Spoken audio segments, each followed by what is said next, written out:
이 시간 하나님 말씀 봉독하겠습니다. 마태복음 5장 1절서부터 12절 말씀입니다.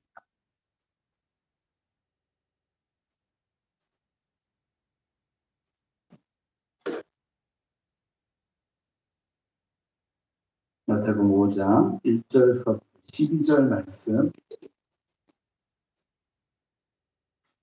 다 찾으셨으면 우리가 한 절씩 올리겠습니다. 제가 먼저 읽겠습니다.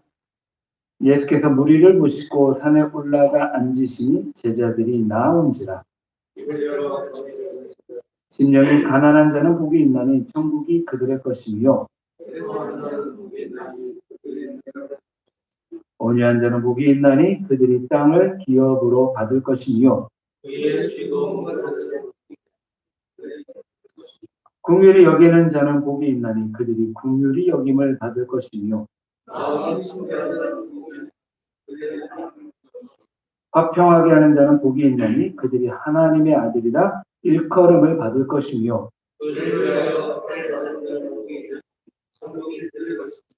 나로 말미암아 너희를 욕하고 박해하고 거짓으로 너희를 거슬러 모든 악한 말을 할 때에는 너희에게 복이 있나니 기뻐하고 즐거워하라. 하늘에서 너희의 상이 큼이라. 너희 전에 있던 선지자들도 이같이 박해하였느니라. 아멘. 잠시 교회 소식 말씀드리겠습니다. 8월 두 번째 주일입니다. 8월 두 번째 주일도 비대면 온라인 예배로 우리가 예배를 드립니다.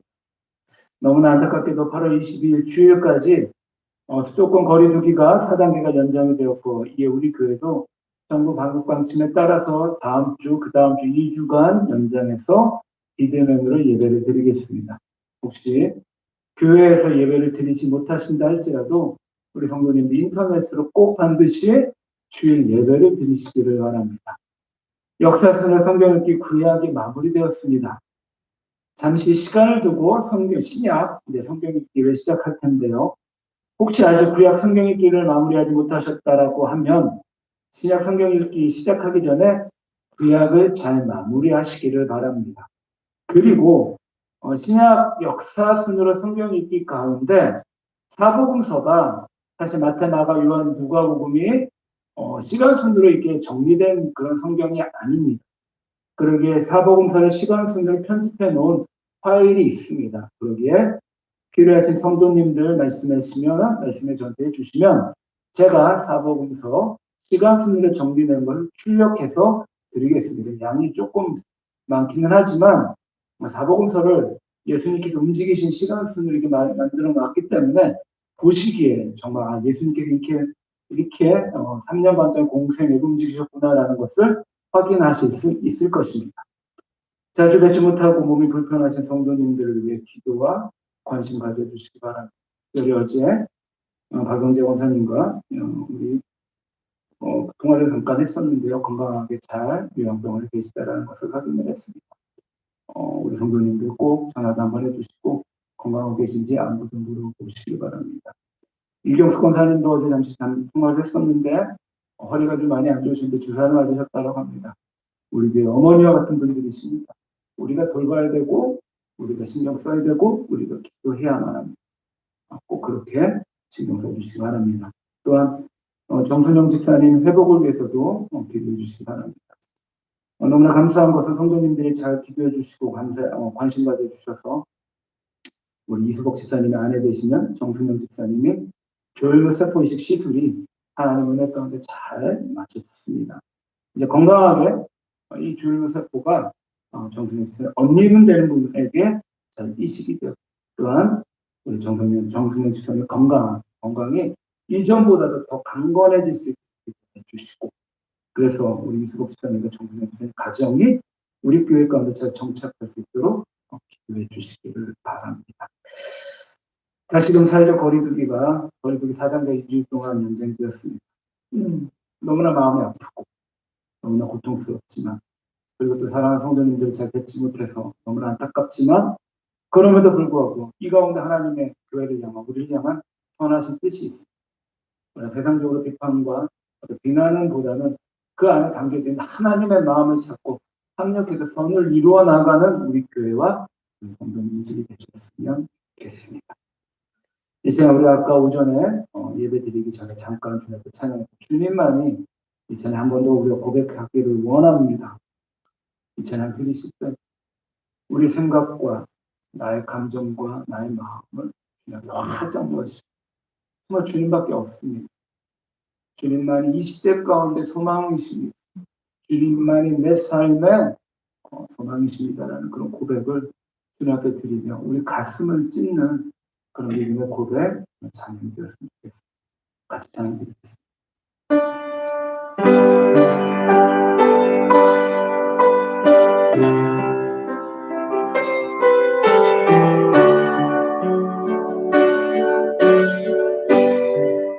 나 약해 있을 때에도 나 약해 있을 때에도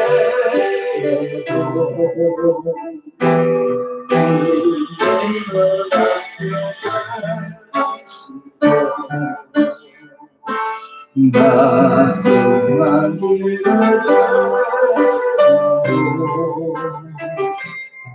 주님은 내게 오시네.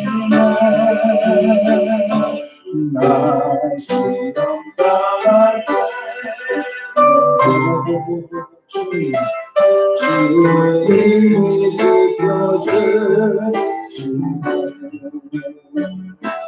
나 시험 당할 때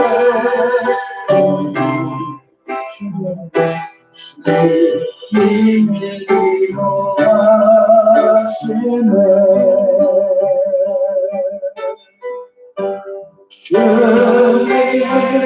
주님만이 내 힘이시여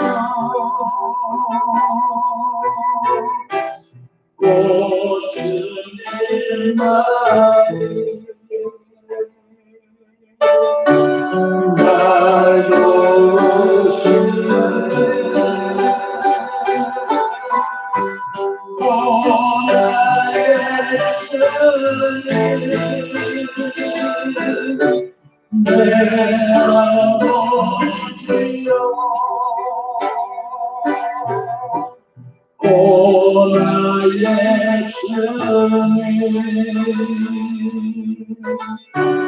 내 사랑이 우리 처음부터 한번 보도록 나 약해 있을 때 나 약해 있을 때에도 주님이 곁에 계시네. 나 수만 잃을 때에도 주님은 내게 오시네. 나 시험 당할 때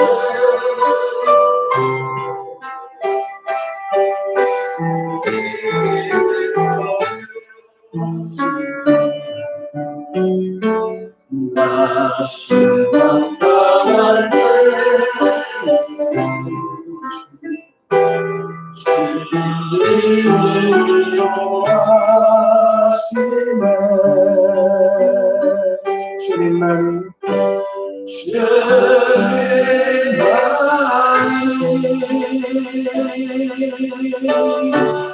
내 힘이시여 오 주님만이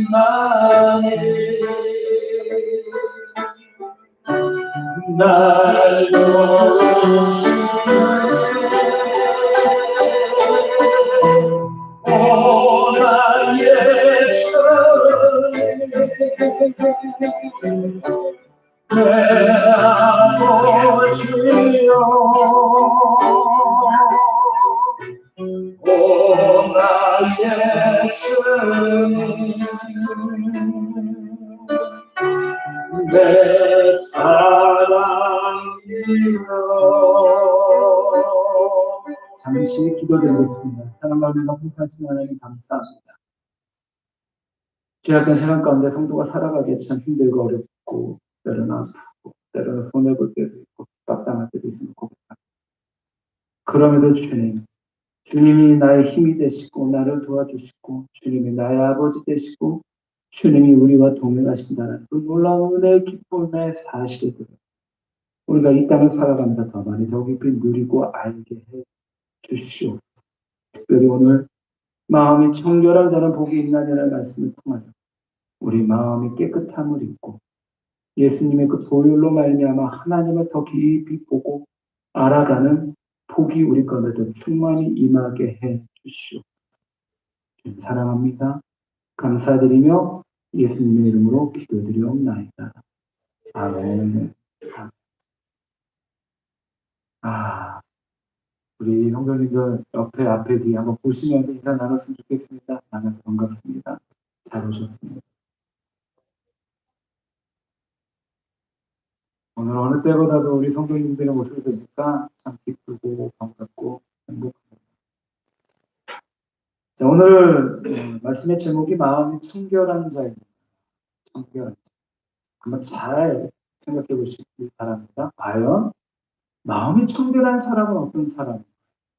마음이 깨끗한 사람은 어떠한 사람입니까? 마음이 어떻게 해야 우리가 청결해질 수 있을까? 마음이 청결한 사람은 과연 그 청결한 가운데 임하는 복으로 말미암아 어떠한 놀라운 복을 얻게 될까? 정말로 소중하고 중요한 말씀. 오늘 설교의 서론 부분은 그래서 조금은 좀 일반적인 어떤 세상적인 어떤 세상이 돌아가는 일들을 통해 말씀을 좀 시작하려고 합니다. 지금 우리가 살고 있는 지구지요. 지구. 이 온난화 때문에 지금 전 세계가 많은 고통을 당하고 있습니다. 우리나라도 이 온난화 때문에 참 여름이 더 더워지고 그리고 비도 많이 오지 않고 또 비가 온다고 해도 한 번에 내리는 그러한 많은 어려움을 겪고 있습니다. 이처럼 지구에 있는 기후 변화, 특별히 환경오염으로 인류 생존에 커다란 위협을 갖고 있습니다. 그중에 특별히 우리 몸의 75%를 차지하는 것이 있습니다. 그것은 바로 물이죠, 물. 우리 75%나 차지하는 없어서는 안 될 소중한 물은 수많은 나라들이 제대로 구하지 못하여 많은 어려움을 당하고 겪고 있습니다. 특히 중동과 북아프리카 지역에는 적어도 두 나라에 걸쳐서 흘러가는 강이 무려 23개나 됩니다. 굉장히 많죠. 그래서 관련 당사국 대부분이 이들 강들을 통하여 때때로 분쟁을 서로 간에 일으키기도 하는데 그 중에 분쟁의 소지가 가장 다분한 것이 바로 북아프리카에 있는 나일강. 아마 나일강 주변에 많은 나라들이 있지요. 중동의 유프라테스강, 티그리스강, 야르무크강, 그리고 우리가 너무나 잘 알고 있는 요단강도 이러한 분쟁의 어떤 그런 지역이 있습니다. 또한 동남아시아에 위치한 메콩강은 무려 5개 나라를 거쳐서 흘러가고 있습니다. 미얀마, 베트남, 라오스, 캄보디아, 태국 등 5개 나라를 거쳐가고 있기 때문에 항상 이것 때문에 전쟁의 위험을 안고 살아가고 있습니다. 또한 두 나라 이상의 국경을 가로지른 위로 가는 강뿐만이 아니라 지하로 흘러가는 지하 물층이 있습니다. 그걸 뭐라고 하냐면은 지하 대수층이라고 하는데 이 물을 끌어쓰는 문제도 이 서로 그 국가들 가운데 여러 가지 분쟁을 일으키는 요인입니다. 특히 이스라엘과 팔레스타인, 요르단과 사우디아라비아 사이의 분쟁이 이 지하 대수층 때문에 빈번하게 일어나고 있습니다. 또한 나일강 유역 역시 에티오피아와 이집트, 수단과의 분쟁이 심화되고 있습니다. 참 물 없어서는 안 될 것이죠. 근데 저도 오늘 아침에 물을 한 잔 먹으면서 물이 좀 시원했으면 하는 바람이 있어서 제가 일부러 오늘 차가운 물을 좀 가지고 와서 물을 먹었습니다. 이처럼 유엔은 2030년에 전 세계 물 공급량이 수요량의 60%도 미치지 못할 것으로 내다보고 있습니다.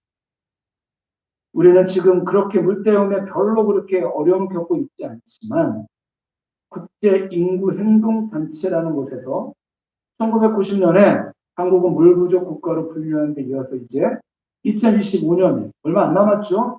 4년 뒤에는 우리나라가 물기금 국가로 전락할 것으로 예상하고 있습니다.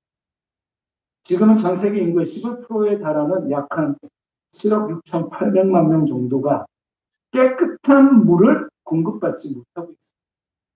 이 문제가 뭐냐면은 이 깨끗한 물을 사람이 먹지 못하면 이 오염된 물을 먹고 수인성 질병에 시달리다가 사람들이 죽습니다. 그런데 안타깝게도 어린아이들, 특히 5세 미만의 어린아이가 이 오염된 물을 먹고 매일이에요. 한 달이나 1년이 아니라 매일마다 4,500여 명씩 죽어가고 있다는 것입니다. 물 한 번 잘못 먹었는데 사람이 죽습니다. 이처럼 인간은 물이 없으면 살아갈 수 없는 존재들입니다. 그런데 더 중요한 것은요, 아무런 물이나 함부로 먹어서는 안 된다는 것입니다. 반드시 깨끗한 물을 먹어야만 합니다. 이처럼 오늘 우리가 건강을 지키려면 깨끗한 물을 먹어야 되는 것처럼 반드시 청결해야만 합니다. 현대인의 최고의 관심사가 무엇인가요? 건강이지요. 어떻게 하면 오래 건강하게 아프지 않게 살아가느냐입니다. 오염되지 않은 깨끗한 공기로 숨을 쉬고 깨끗한 물을 마시고 그리고 깨끗한 음식을 먹을 수 있는가? 이 모든 것들은 무엇에 직결이 되는 건가요? 바로 우리의 몸을 건강하기 위함이지요. 건강함에 직결이 되는 것이기 때문에 사람들은 관심이 먹고 마시는 거에 그들의 관심이 항상 쏠려 있다라는 것입니다. 이처럼 청결은, 깨끗함은 그 사회의 문명의 척도이기도 합니다.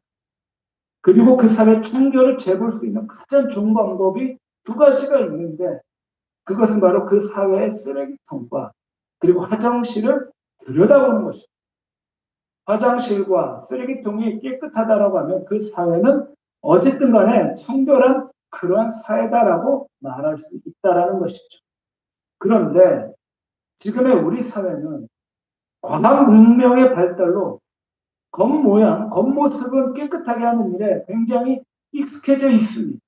그리고 또 깨끗하지 못하면 참을 수가 없는 그런 시대에 살고 있습니다. 겉모습은 참 깨끗한데 그런데 그 속은, 그 실상을 들여다보면 그렇지 않다라는 것입니다. 그래서 어느 누군가는 현대 문명의 특징을 거칠의 문명이다라고 말합니다. 거칠의 문명. 한번 잘 생각해 보시기 바랍니다. 왜 거칠의 문명이다라고 말했을까? 그리고 이 거칠의 문명이 얼만큼 우리가 공감이 될 수 있을까 한번 고민해 보시기 바랍니다. 그리고 예수님 당시의 유대인들도요, 이런 거칠애를 굉장히 좋아했습니다. 심지어는 병적으로 이 거칠애를 잘 지켰던 부류들이 바로 예수님 당시의 종교 지도자들이었죠. 그들은 마음보다 너무나 안타깝게도 그 안에 중심보다 외모의 거칠애를 더욱더 신경을 썼던 사람들이었습니다.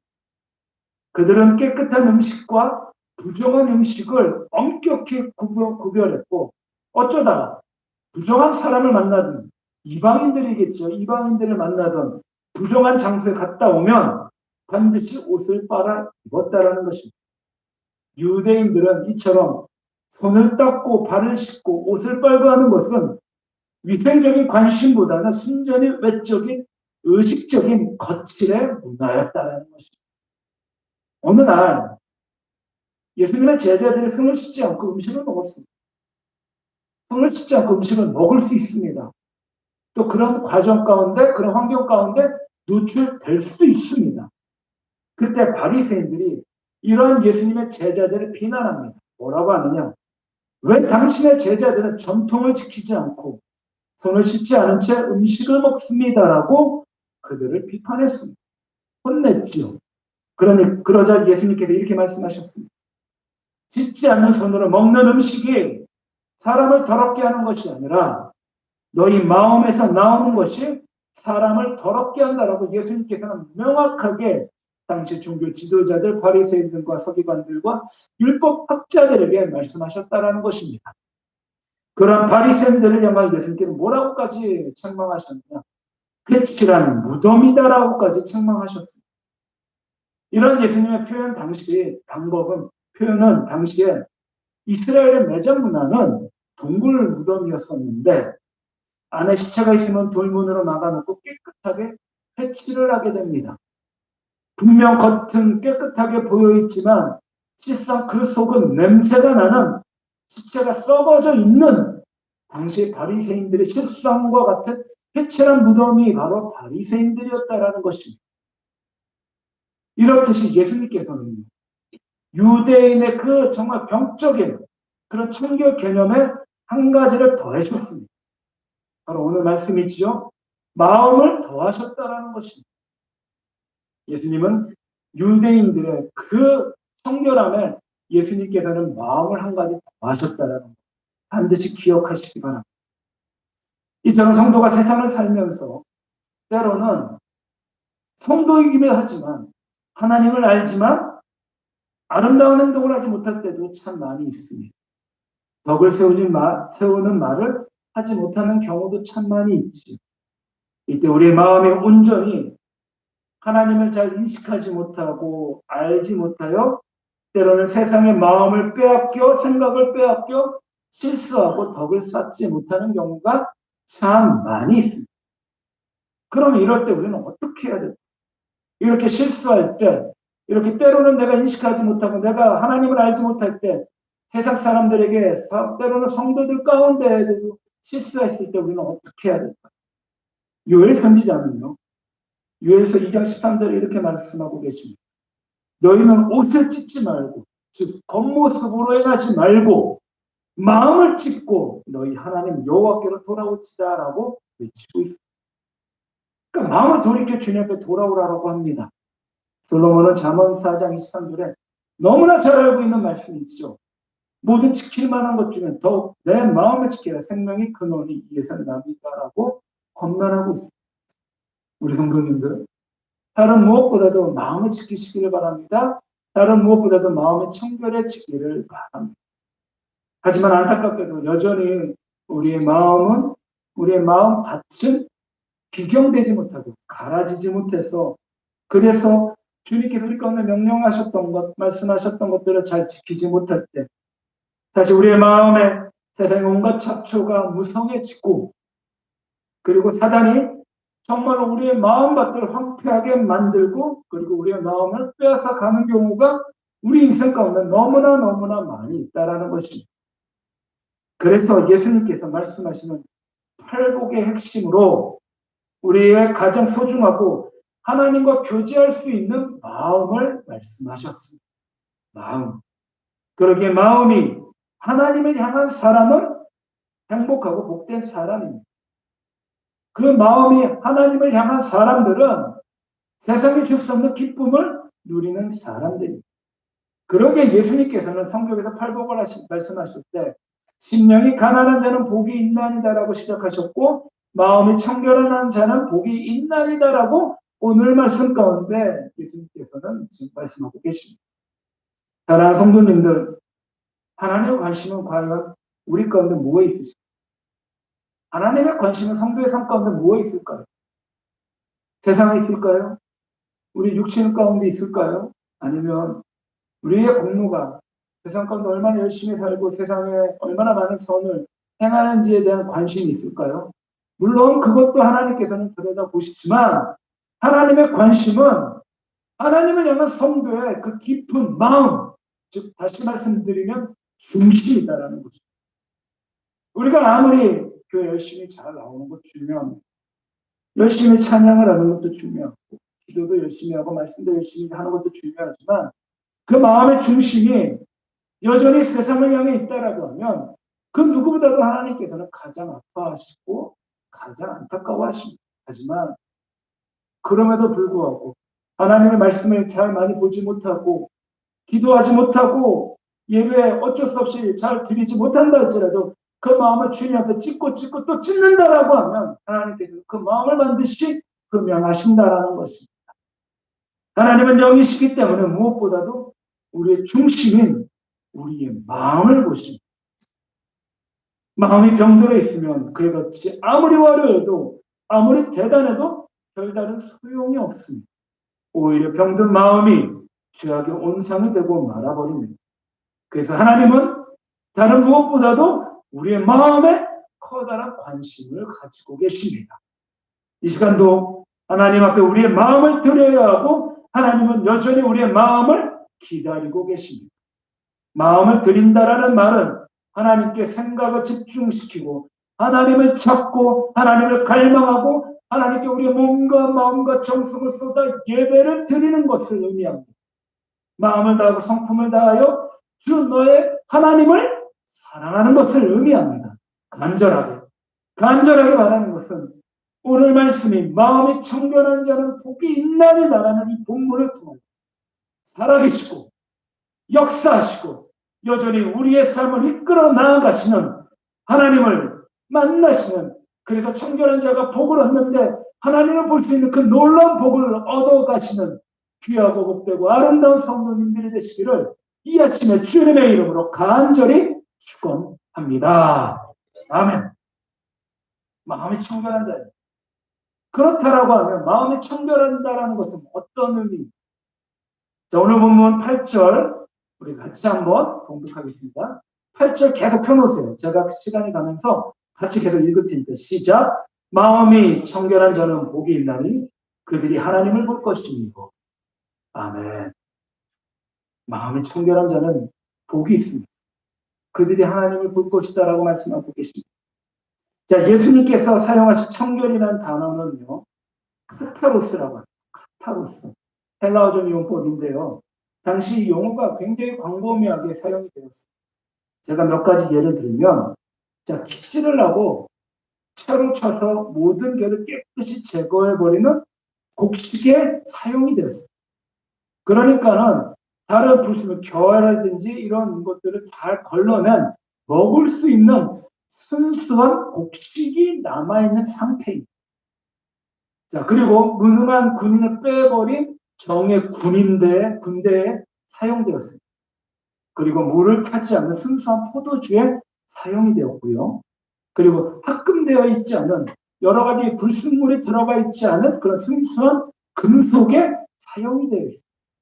그러니까 정확히 보면 청결하다라는 당시 헬라어적 용법은 무엇인가 섞여 있지 않은 순수한 상태, 깨끗한 상태를 의미하고 있습니다.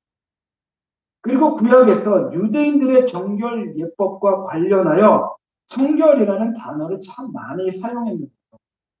정결 예법에는 하나님 앞에 서기 위하여 발을 씻고 몸을 씻는 일을 규정했으며 대속죄일의 대제사장, 하나님 앞에 나아가기 전에 반드시 몸 전체를 깨끗한 물로 5번을 씻게 됩니다. 그리고 손과 발을 무려 10번을 씻게 되지요. 유대인들은 이런 정결 예법을 통해 사람을 정결하게 만들며 그리고 나서 그것으로 말미암아 하나님을 기뻐하게 할 수 있다라고 생각했습니다. 그리고요, 유대인들은요, 그 누구보다도 레위기를 통해 음식을 먹는데 그 먹는 음식과 먹지 않는 음식이 정말로 명확하게 나누어져 있었습니다. 하나님께서 정한 음식만 먹고 부정한 음식은 일체 먹지 않았습니다. 짐승 가운데에도요, 정한 짐승이 있고요, 먹을 수 없는 부정한 짐승들도 있었습니다. 심지어는 물고기들 가운데서도요, 먹을 수 있는 정한 물고기가 있었고 먹을 수 없는 부정한 물고기가 있었습니다. 또한 신약시대 유대인들은요, 그들이 정한 율법에 조상집에 다녀오면 반드시 그 옷을 갈아입었습니다. 외출하고 돌아오면 손을 씻되 팔꿈치까지 씻었고 발을 씻어야 방에 들어갈 수 있었고 음식을 먹기 전에는 반드시 손을 씻었습니다. 이처럼 예수님 당시에 바리새인들은 정결을 위한 많은 시행세칙, 즉 율법을 만들어서 본인 스스로를 그래도 외적으로 정결하기 위해 정말 애를 썼다라는 것입니다. 분명 유대인들은요, 이처럼 청결에 대하여 강박관념에 사로잡힌 사람들이라고 할 수 있을 만큼 정말로 지나친 데가 있었습니다. 하지만 너무나 안타깝게도 유대인들의 이런 청결들은 완전히 외적인 부분들이었다는 것이죠. 율법의 여러 가지 세부 규칙은 정말로 잘 만들었다라고 볼 수 있습니다. 하지만 그 율법이 지향하는 것이 무엇입니까? 그 율법을 통해서 무엇을 원하는가요? 율법이 그 중심이 과연 무엇을 뜻하는 것인가요? 다름이 아니라 그렇게 율법의 세부 규칙을 만들었지만 그 율법의 중심, 기본적인 마음, 이웃을 위한 사랑은 전혀 개입되지 않았다라는 것입니다. 하나님의 사랑은 그 안에 담겨져 있지 않았다라는 것입니다. 사람의 마음이 어떻든 간에 전통적인 정결예법을 외적으로 지키는 한 너무나 안타깝게도 사람의 마음, 그 안의 중심이 어떠하든 간에 그 사람은 정결하다라고 인정했던 것이 당시의 정결예법이었다라는 것입니다. 그래서 예수님께서는 팔복의 6번째 복으로 뭐를 말씀하시느냐? 청결이라는 말에 마음을 첨가하셨다라는 것입니다. 예수님에게 있어서는요, 이 청결이라는 것이 외적인 문제가 아니라, 외식의 문제가 아니라, 내적인 그 중심의 마음의 생각의 문제였다라는 것입니다. 청결은 외적인 문제가 아니라, 내적인 문제, 생각의 일, 마음의 일, 영혼의 하나님을 향한 자세라는 것입니다. 아무리 나의 생각이 외적으로 세상을 향해 있어도 하나님을 향해 여러 가지 일들을 했다면 깨끗함을 입는 것이 아니라 때로는 세상 가운데 어쩔 수 없이 있지만 그 마음이 하나님을 향해 있다면 그 마음의 중심은 하나님께서 받아주신다라는 것입니다. 그래서 예수님께서는 외적인 삶은 깨끗이 하기를 힘썼지만 자기의 속을, 자기의 마음을 깨끗이 할 줄 모르는 바리새인들과 서기관들을 향하여 너희들은 회칠한 무덤과 같다라고 예수님께서 아주 엄히 책망하셨다라는 것입니다. 문명이 발달하면 할수록 사람들은 깨끗이 하고 삽니다. 도시의 청결은 그 나라의 수준과 문화의 척도가 되기도 하죠. 현대과학은 인간의 외적인 삶을 청결하게 만드는데 크게 공헌했습니다. 저도요, 2년 전까지만 해도 마스크라는 것은 너무나 귀찮고 너무나 번거로워서 겨울에도 1년에 한 1, 이틀 정도 쓰고 다닐 거 그 정도밖에 생각하지 않았어요. 또한 손소독제, 그게 어떻게 생겼는지조차도 모르고. 그런데 이 코로나라는 시대 때문에 정말 365일이면 집에 있는 시간 빼고는 거의 마스크를 쓰고 다니고 사람들을 만날 때마다 항상 손소독제를 하고 어디를 들어가고, 이처럼 청결함이 외적으로 이 시대 가운데 정말로 가슴 깊이 삶 가운데 온전히 다가오고 있지요. 이처럼 현대과학은 우리 인간의 삶을 외적으로 청결하게 만들어버렸습니다. 자의든 타의든이지요. 상하수도와 이런 것들을 온갖 전염병을 예방하고 치료하는 약을 개발하고 주택을 개량하고 환경을 청결히 하는 등 여러 가지 과학적인 도움은 정말로 지대했습니다. 하지만 너무나 안타깝게도 환경은 청결했지만 반대로 우리의 마음은 더욱더 악화되고 말았다라는 것이죠. 이런 표현은 적절할지 모르겠지만 어느 면에서 볼 때 현대 과학 문명은 회칠한 무덤과 같은 문명이다라고 말씀을 드릴 수도 있다는 것입니다. 사람의 겉은 깨끗하게 되었지만 그 사람의 속은 오히려 더 더러워진 것이 오늘날의 현실이고 이날 시대의 모습입니다. 사랑하는 성도님들, 때로는 이 어려운 과정 가운데 잘 헤쳐나가는 존경하는 성도입니다. 하나님은 거룩한 영이십니다. 그렇기 때문에 하나님은 우리의 중심을 보시는 분이십니다. 깨끗한 마음으로 더러워진 모든 죄악과 욕심을 다 버리고 하나님 앞에 정말로 신령과 진정으로 우리가 예배드리기를 바랍니다. 우리가 예배드리는 이 시간 거룩하신 하나님의 요청 앞에 나는 청결합니다라고 고백할 수 있기를 바랍니다. 나는 정말 하나님 앞에 흠이 없는 청결한 마음으로 예배를 드립니다라는 믿음의 신앙의 고백이 풍성하게 있기를 바랍니다. 외식적인 마음이 아니라 나의 생각으로 말씀을 듣는 것이 아니라 고백과 감격이 없는 찬양이 아니라 오직 청결한 마음으로 살아계시고 역사하신 하나님께 예배를 드리시는 귀하고 복되고 아름다운 성도님들이 되시기를 주님의 이름으로 간절히 축원합니다. 아멘. 자, 그래요. 이처럼 우리는 반드시 주님 앞에 청결한 자들이 되어야만 합니다. 자, 그렇다라고 하면 마음이 청결한 자란 과연 어떤 사람을 의미하는 오늘 말씀의 핵심 중에 핵심입니다. 잘 생각해 보시기 바랍니다. 제가 한번 말씀을 드려보겠습니다. 첫사람 아담과 하와가 선악과를 따먹게 됩니다. 하나님께서 분명히 자유의지를 통해서 사람에게 자기 스스로 움직일 수 있는 능력을 허락해 주셨는데 그 능력으로 말미암아 하나님께서 먹지 말라고 하셨던 그 선악과를 안타깝게도 먹게 됩니다. 그리고 나서 어떤 일들이 벌어지느냐? 사람이 교만해지고 그리고 나서 그의 마음이 타락하게 됩니다. 죄가 그 마음 가운데 들어오시. 그래서 구약에서 예레미야는요 이렇게 말씀하고 계십니다. 만물보다 거짓하고 심히 부패한 것은 마음. 우리의 마음이 이렇게 부패되었습니다. 그리고 신약에서 예수님께서 마태복음 15장 18절부터 20절에 이렇게 말씀하고 계십니다. 입에서 나오는 것들은 마음에서 나오나니 우리 입에서 나오는 것입니다. 근데 입에서 나오는 것이 마음에서 나온다라고 말씀하고 계시죠. 이것이야말로 사람을 더럽게 하느니라. 마음에서 나오는 것은요. 예수님께서 이렇게 말씀하십니다. 악한 생각, 살인, 간음, 음란과 도둑질과 거짓증과 비방이 이런 것들이 사람을 더럽게 하는 것이다라고 말씀하십니다. 좋은 것들 하나도 없어요. 이렇게 우리의 마음은요. 심히 부패합니다. 자, 그렇다라고 하면 이런 마음을 이렇게 악하고 더러운 사람의 마음을 우리는 어떻게 하면 정결케 할 수 있을까? 오늘 말씀 가운데 어떻게 우리가 정결한 자가 되어 하나님의 복음을 받고 하나님을 알 수 있고 하나님을 볼 수 있는 그런 사람들이 될 수 있을까요? 우리는요 성도입니다. 하나님을 믿죠. 그러기에 하나님께서 우리 가운데 허락해 주시는 하나님만의 아주 특별한 방법이 있습니다.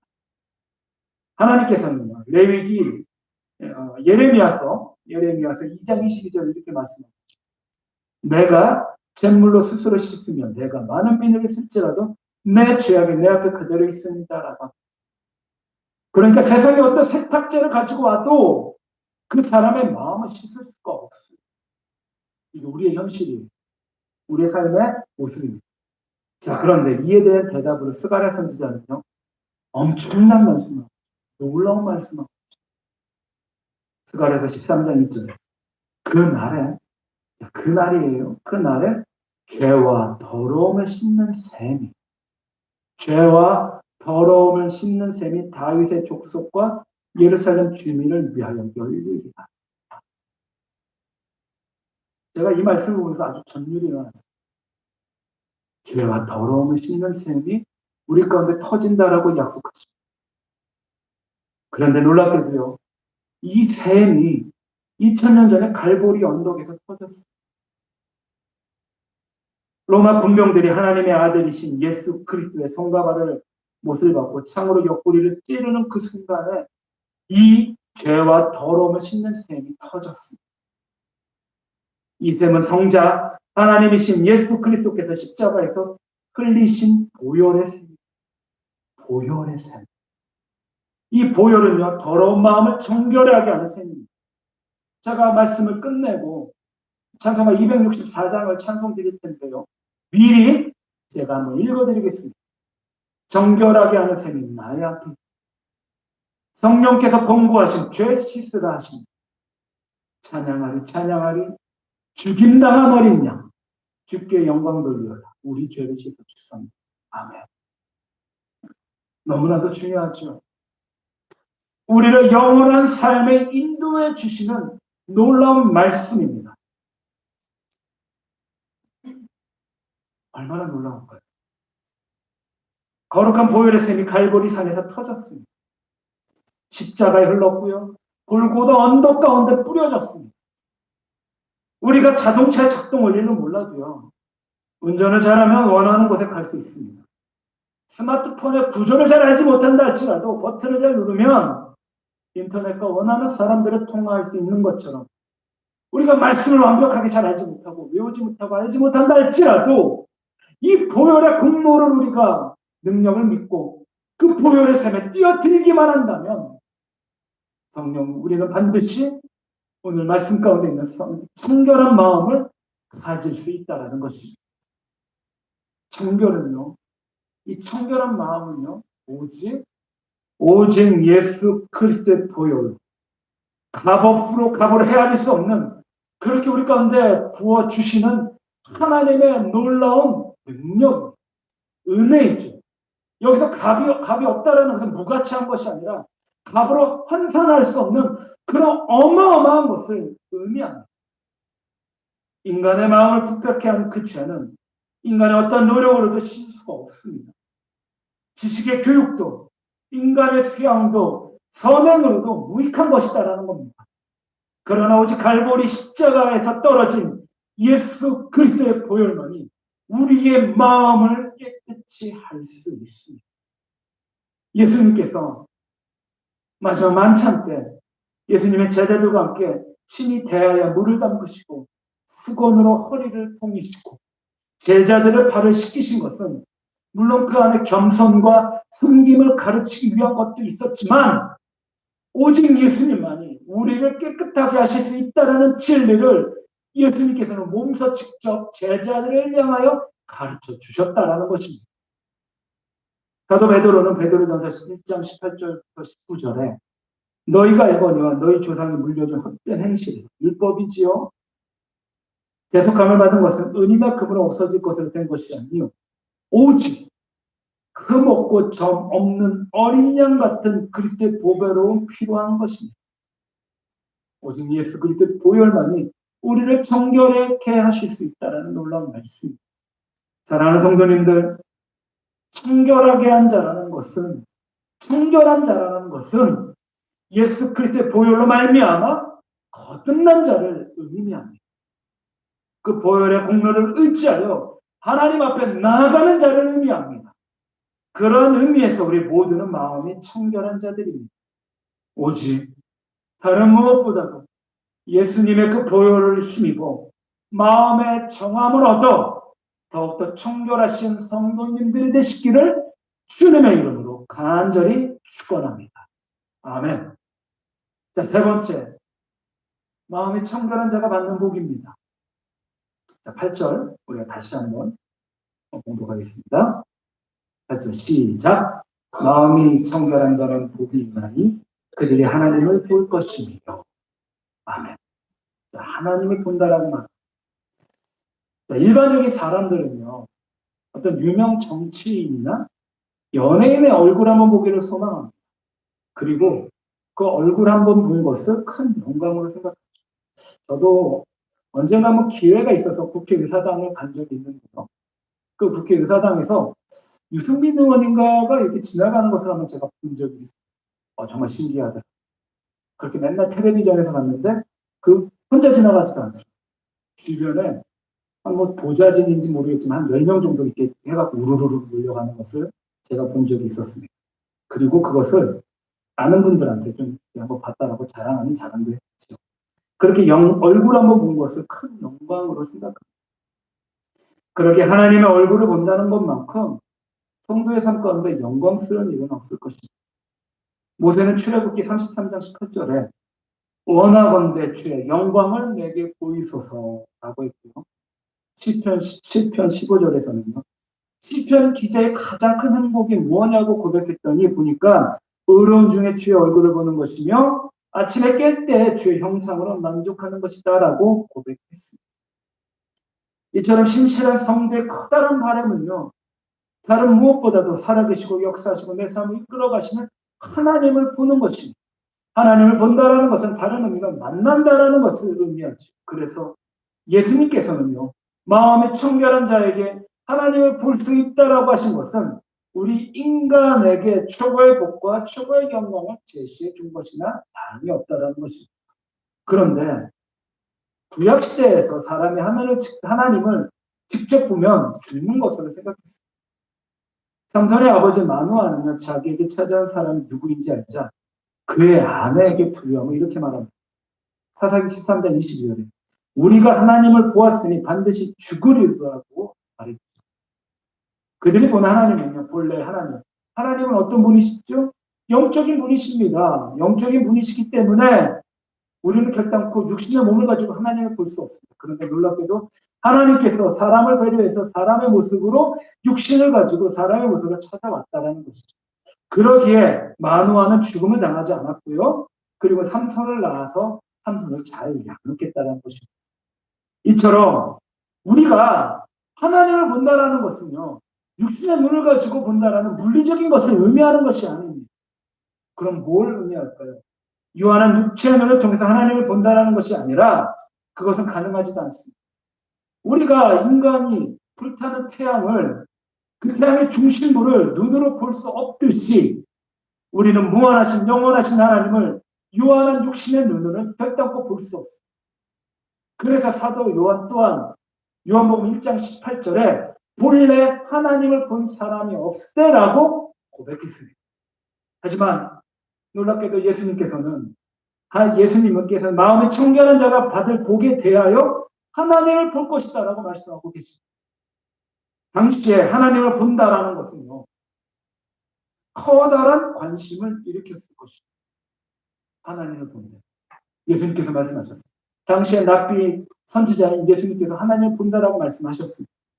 자, 그리고 우리 또한 하나님을 볼 수 있다라는 말씀을 드릴 때, 이 말씀을요, 문자 그대로 해석하게 된다면, 이거 좀 다른 어떤 결의 말씀이기도 하지만, 어떤 보이지 않는 신비주의에 빨려 들어가는 경우가 참 많이 있어요. 제가 말씀을 준비하면서 그런 경우들의 그런 말씀들을 참 많이 이게 몇 군데 봤었는데요. 이때 우리는 분명한 것은 신비주의적인 이런 유혹을 단호히 물리치고 다른 무엇보다도 말씀에 근거하여 명백하고 합리적이고 논리적으로 하나님을 본다라는 것에 우리가 접근을 해야 된다는 것입니다. 자, 그렇다면 하나님을 본다라는 이 말의 의미는 과연 무엇을 뜻하는 것일까요? 하나님을 본다라는 말은요, 여러 가지 의미가 있지만 오늘 특별히 제가 말씀을 드리는 것은 하나님을 온전하게 잘 안다라는 것을 말씀을 드리고 싶습니다. 하나님을 본다라는 것은요, 하나님을 안다라는 것입니다. 이것은 바울 사도가 말씀한 것인데 고린도전서 13장 12절에 우리가 지금은 거울로 보는 것 같이 희미하나 그때에는 얼굴과 얼굴을 대하여 볼 것이요, 지금은 내가 부분적으로 아나 그때에는 주께서 나를 아신 것 같이 내가 온전히 알리다라고 말씀하고 계십니다. 자, 이 당시에 2000년 전에는 유리가 없었습니다. 유리를 만들 만한 기술이 없었죠. 그런 고대 시대였기 때문에 사람이 자기 모습을 보려면 거울로 보는 것이 아니라 그 당시에는 반지를 잘 닦인 그런 어떤 구리로 만들어진, 청동으로 만들어진 그런 유리를 통해 자기 모습을 희미하게나 볼 수 있었습니다. 그래서 구리 거울에 자기 얼굴이 비치면 보이기는 하지만 희미합니다. 그러나 그때에는, 즉 예수님께서 이 땅 가운데 다시금 재림하실 그때에는 우리가 마주보게 될 것이다라고 말씀하고 계십니다. 이것은 이제까지 추측과 짐작으로만 알았지만 그때는 직접 보고 경험하게 된다는 말씀입니다. 그러니까 우리가 이 땅 가운데 유한한 육신을 가지고 사는 동안에 하나님을 안다라는 것은 즉 하나님을 보는 것과 같다라는 의미이지요. 여기서 본다라는 것, 하나님 그때 얼굴과 얼굴이 되어 볼 것이요, 이 본다라는 것과 내가 지금은 부분적으로 아나 그때는 주께서 나를 아신 것 같이 내가 온전히 알리라, 본다는 것과 안다라는 이 단어를 동일한 그런 의미 가운데 사도 바울은 사용하고 있다라는 것입니다. 다 이 본다는, 이 안다라는 것, 즉 다시 말씀드리면 안다라는 이 단어는요, 부부가 함께 살고 함께 잠을 자듯 친밀한 교제를 의미하는 그런 단어이기도 하죠. 서로를 향한 친밀한 의미입니다. 그러니까 하나님을 본다라는 것은 다시금 말씀을 드리면 하나님을 아는 것을 의미한다는 것입니다. 저는 식물의 지식이 별로 없습니다. 그래서 제가 저희 교회 화단을 이렇게 보면서 요즘에 참 감사한 것은 이제 조금 이게 자풀인지 잡초인지 뽑아서 될 것인지 말아야 될 것인지를 조금은 구분할 줄 아는 눈들이 요만큼 생겼습니다. 시간이 날 때마다 그 안에 있는 그런 잡초들을 뽑는 게 요즘엔 제 마음가운데 하나의 취미로 좀 자리 잡기 위해 열심히 뽑고 있는데요. 무수히 많은 들풀과 꽃들을 보아도 눈을 보는 것 그것뿐이다라는 것이죠. 하지만 식물학자들, 꽃에 대해 잘 아시는 분들은 각각의 풀들을 알며 보통 사람들이 보지 못하는 그런 그 안에 담겨져 있는 신기한 것들을 볼 수 있다는 것입니다. 천문학에 지식이 없는 사람은 별 의미 없이 밤하늘의 별들을 보지만 천문학자들은 무수히 많은 별들을 구분할 줄 알고 그 별들 사이로 산책하며 마치 친한 친구를 부르듯이 그 별들의 이름을 부를 수 있습니다. 의사들도요, 평범한 사람들이 볼 수 없는 병들을 환자들에게서 그 몸에 있는 반응들을 통해서 질병들을 찾아낼 수 있는 능력들이 있습니다. 학자들은 책을 읽으면서 보통 사람들이 발견하지 못하는 진리를 찾아낸다는 것입니다.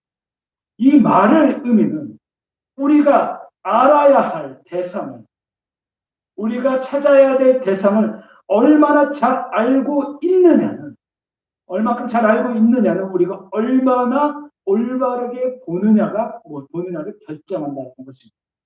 잘 아는 것 또한 올바르게 잘 보는 것을 의미합니다. 즉, 잘 아는 것이 올바르게 아는 것입니다. 우리가 하나님을 보는 것도 마찬가지입니다. 하나님을 아는 지식이 우리의 마음의 상태를 결정합니다. 그렇기 때문에 말씀을 그렇게 열심히 보시라고 교회 주보 가운데 올려드리고 권면하고, 또 말씀을 잘 읽으면 축하합니다라고 조그마한 소정의 상품도 드리는 이유가 바로 그것입니다. 마음의 상태가 또한 보는 것을 결정합니다. 타락한 마음과 불결한 생각을 가졌다라고 하면 그 생각 안에서 더러운 것을 보게 되는 반면에, 마음이 깨끗한 사람은 그 깨끗함 안에서 놀랍게도 모든 것을 보는 것을 결정하게 됩니다. 마음이 깨끗한 사람에게는요, 하늘이 하나님의 영광을 드러내고 궁창에 그 손으로 만든 것을 나타내 보여줍니다. 마음이 깨끗한 사람의 눈에는요, 해와 달과 별, 그리고 산천초목 자연 세계 속의 가운데 하나님께서 거하고 계시다라는 것을 찾을 수 있습니다. 마음이 깨끗한 사람들은요, 인간의 역사를 볼 때에도 인간의 역사 가운데 흘러가는 하나님의 그 역사하심을 찾을 수 있습니다. 그러기에 우리는 이 코로나 시대에 물론 세상의 교회를 핍박하고 세상의 성도들을 핍박한다 할지라도 그 안에 담겨져 있는 하나님의 그 선하신 뜻을 반드시 먼저 찾아야 된다라는 것입니다. 그리고 역사 가운데 하나님의 섭리를 깨닫고 하나님의 공의를 잘 알고 잘 볼 수 있게 됩니다. 마음이 깨끗한 자는 하나님의 임재를 삶 가운데 경험할 수 있습니다. 세계 최초로 우주선을 타고 우주여행을 했던 사람이 있습니다. 예소련의 가가린이라는 사람이 있죠. 이 사람이 우주를 갖고 갔다 오고 나서 말한 유명한 명언이 있습니다. 내가 하늘에 올라가서 하나님을 아무리 찾아봐도 하나님을 볼 수 없었다라고 합니다. 그리고 나서 6개월 뒤에 미국에서 우주선을 타고 우주를 탐사한 글램린 중령이라는 사람이 우주를 보고 와서 이렇게 말합니다. 하나님께서 창조하신 우주는 참으로 아름답고 참으로 신묘하다라는 그런 놀라운 신앙의 고백을 했습니다. 같은 우주를 봤습니다. 같은 우주를 탐사했는데 서로 상반된 말을 한 것입니다. 가가린은요, 하나님을 육신의 눈으로 찾으려고 했었고, 글램린 중령은 똑같은 우주를 보고 마음의 눈으로, 영적인 눈으로 하나님의 놀라운 능력과 하나님의 솜씨를 보았던 것입니다. 우리가 어린아이를 이해하기 위해서는요, 반드시 어린아이 눈높이에 다가가야만 합니다. 어르신들을 이해하기 위해서는요, 어르신들의 마음을 이해해야만 합니다. 우리가 하나님을 온전히 인정하고 이해하기 위해서는 우리의 마음이 청결한 마음으로 반드시 돌아가야만 합니다.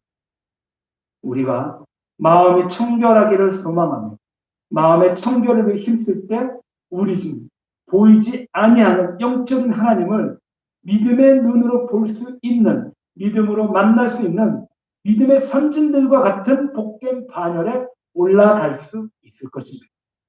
사랑하는 성도님들, 반드시 우리가 마음의 청결한 마음으로 하나님의 임재를 경험하기를 바랍니다. 이는 영적인 마음의 눈으로 하나님을 보며 하나님의 놀라운 영광과 하나님의 성품을 보게 되는 것을 의미합니다. 정결한 마음으로 성도의 삶 가운데 하나님의 살아계심을 체험하고 경험하고 하나님의 은혜를 직접 몸으로 경험하시기를 바랍니다. 오직 마음의 청결함으로 하나님을 보시고 아시기를 바랍니다.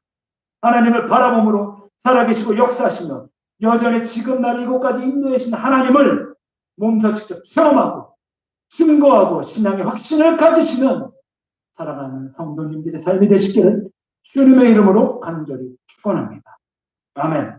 자, 이제 말씀을 맺겠습니다. 자, 8절 마지막으로 다시 한번 우리가 읽겠습니다. 8절 시작. 마음이 청결한 자는 복이 있나니 그들이 하나님을 볼 것이니. 자, 우리는요, 예수님으로 말미암아 마음이 청결해졌습니다. 그러기에 우리는 이미 하나님을 본 사람들입니다. 자, 요한복음 15장 8절에요. 새벽 기도회 때 열심히 요한복음 16장을 나누고 있는데요. 참 제가 은혜를 받은 말씀이 있어요. 물론 다 은혜스러운 말씀인데 특별히 이 말씀을 준비하면서 하나님께서 불현듯 저에게 생각나게 주셨던 말씀입니다. 요한복음 15장 8절에 빌립이 이르되 주여 예수님이지요 아버지를 우리에게 보여주옵소서 그리하면 족하겠나요. 아버지를 보여달라고 합니다. 오늘 말씀처럼 하나님을 볼 것이어달라고 했는데 빌립이 먼저 우선순위 예수님한테 아버지를 보여달라고 합니다. 그랬더니요. 예수님께서 뭐라고 말씀하시냐 바로 다음 절. 요한복음 15장 9절에 예수께서 이르시되 빌립아 내가 이렇게 오래 너희와 함께 있을 때 내가 나를 알지 못하느냐 나를 본 자는 아버지를 보았거나 어찌하여 아버지를 보이라는. 할렐루야. 그렇습니다. 우리는 예수님을 말미암아 청결함을 입었고 예수님의 영이신 성령님으로 말미암아 우리는 이 땅 가운데 하나님을 본 자들입니다. 이 얼마나 영광스럽고 얼마나 기쁘고 얼마나 행복한 그런 말씀입니다. 제가 이 말씀을 어제 밤에 계속 묵상하면서 마음 가운데 정말 커다란 기쁨이 일어났었는데 이제 우리는요 세상의 온갖 더러움을 피하고 예수 그리스도의 보혈로 말씀과 기도를 소망함으로 우리의 마음을 더욱더 깨끗이 해야만 합니다. 이럴 때 하나님이 나의 힘이시고 나의 능력이시고 나의 피난처임을 우리는 오늘까지 잘 깨달을 수 있게 됩니다. 간절히 바라는 것은 특별히 오늘 마음이 청결한 자를 우리가 3번 반복해서 낭독했지요. 공독해 올렸지요. 오늘 예배에 참석한 우리 모두가 다른 무엇보다도 예수 그리스도의 보혈로 우리의 마음이 더욱더 청결해졌어. 성령님으로 하나님을 더 깊이 더 많이 만나는 그런 능력 있는 복된 성도들이 되실 수 있도록 주님의 이름으로 이 아침에 간절히 축원합니다. 아멘. 기도하겠습니다. 사랑과 은혜가 풍성하신 하나님 아버지 감사드립니다. 주님 우리가 마음이 더욱더 청결한 자들이 되기를 바랍니다.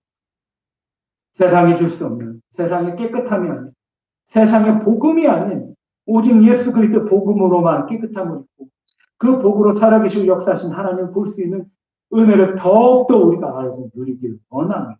주님 우리 가운데 이런 놀라운 복을 더 많이 더 깊이 부어주시고 허락해 주시옵소서. 성령의 충만함으로 하나님을 보고 주님을 더 깊이 알고 임재를 바라고 예수님을 통하여 하나님을 더 많이 만나게 해주시고 알게 하여 주시옵소서. 그래서 주님 그 은혜로 말미암아 또한 우리가 더욱더 청결하게 되는 하나님 앞에 나아가는 은혜를 더 많이 더 깊이 누리게 해 주시옵소서. 주님 감사드립니다. 감사하며 우리 구주 되시는 예수님의 이름으로 기도드리옵나이다.